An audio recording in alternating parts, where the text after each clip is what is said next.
రాష్ట్రంలో వచ్చే ఎన్నికల్లో గెలిచేది భారతీయ జనతా పార్టీ అన్నారు కమలం నేతలు. 10 ఏళ్ల బీఆర్ఎస్ 2.5 ఏళ్ల కాంగ్రెస్ పాలనపై జనం ఆగ్రహంతో ఉన్నారన్నారు. ఈసారి రాష్ట్రంలో డబుల్ ఇంజిన్ సర్కారే వస్తుందన్నారు. ప్రధాని మోదీ పాలనలో దేశం సురక్షితంగా ఉందన్నారు బీజేపీ నేతలు. పార్టీలో కొత్త పాత అంతర్గత పోరుపై BJP state chief Ramachandra Rao hot comments చేశారు. ఇష్టం వచ్చినట్లు సోషల్ మీడియాలో మాట్లాడొద్దని చెప్పారు. ఏదైనా ఉంటే ఇంటర్నల్ గా మాట్లాడుకోవాలని విజ్ఞప్తి చేశారు. ఎవరు పార్టీ లైన్ దాటొద్దని విజ్ఞప్తి చేశారు రామచంద్రరావు.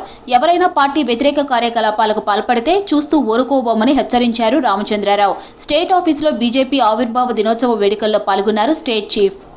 దయచేసి కార్యకర్తలకు అందరికీ నేను ఒకటే కోరుతున్నాను, సోషల్ మీడియా ముందు పోయేటప్పుడు మీ యొక్క సొంత అభిప్రాయాలు దయచేసి రూమ్లో మాట్లాడండి, దయచేసి బయట మాట్లాడకండి.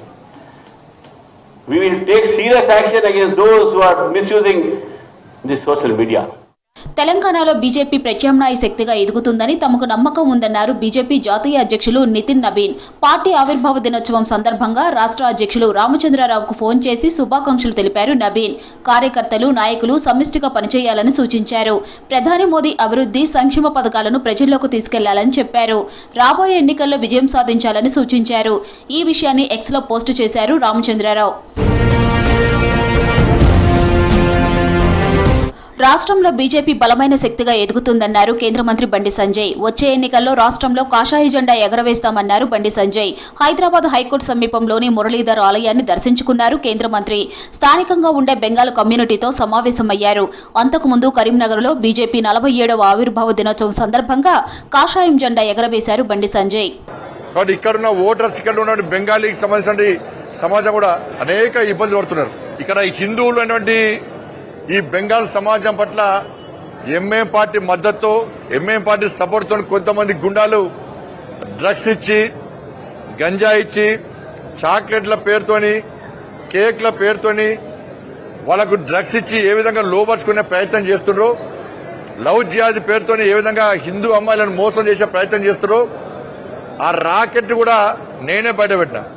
దేశవ్యాప్తంగా జాతీయవాదం, దేశభక్తిని పెంపొందింపజేశామన్నారు మాజీ గవర్నర్ బండారు దత్తాత్రేయ. 19 రాష్ట్రాల్లో బీజేపీ అధికారంలోకి రావడం సామాన్య విషయం కాదన్నారు. పదవీకాంక్ష లేకుండా లక్షలాది కార్యకర్తలు కష్టపడటం వల్లే ఇది సాధ్యమైందన్నారు. బీజేపీ రాష్ట్ర కార్యాలయంలో పార్టీ ఆవిర్భావ దినోత్సవ వేడుకల్లో పాల్గొన్నారు దత్తాత్రేయ. నా దేశం నా ధర్మం పేరుతో సేవ చేయాలే తప్ప వ్యక్తిగత ప్రయోజనాల కోసం కాదని నేతలకు సూచించారు. ప్రధాని మోదీ యువతను అన్ని రంగాల్లో ప్రోత్సహిస్తున్నారన్నారు ఎంపీ డీకే అరుణ. 2047 నాటికి భారతదేశం వికసిత్ భారత్గా ప్రపంచ దేశాలలో మొదటి స్థానంలో నిలవాలని కృషి చేస్తున్నారని చెప్పారు. దేశ భవిష్యత్తులో విద్యార్థులది కీలక పాత్ర అన్నారు. మహబూబ్ నగర్ జిల్లా బాలానగర్ మండల కేంద్రంలోని ఏకలవ్య మోడల్ రెసిడెన్షియల్ స్కూల్లో నిర్వహించిన నేషనల్ యూత్ పార్లమెంట్ కాంపిటీషన్ కి చీఫ్ గెస్ట్ గా అటెండ్ అయ్యారు డీకే అరుణ. ప్రధానమంత్రి నరేంద్ర మోదీ గారు యువతను,